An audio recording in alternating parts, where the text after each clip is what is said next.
Pour la première fois depuis son élection à la tête de la République française il y a 2 ans, le président français François Hollande entame une visite officielle en Côte d'Ivoire ce jeudi 17 juillet 2014. Pour son accueil, tous les corps constitués ont fait le déplacement ce jeudi matin pour l'aéroport Félix Houphouët-Boigny de Port-Bouët.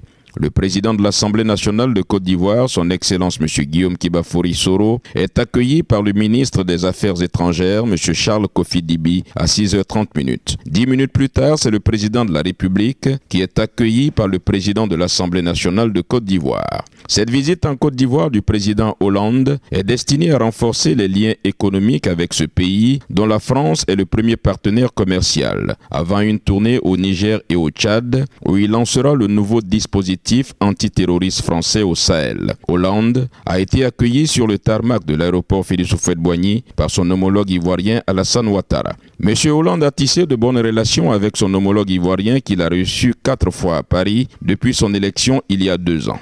Pendant ce séjour en Côte d'Ivoire, le président Hollande va visiter le chantier du pont Henri Konan Bédié. Les 2 chefs d'État auront un tête-à-tête. Ils prendront part à la clôture du Forum économique franco-ivoirien sur le thème de la ville durable.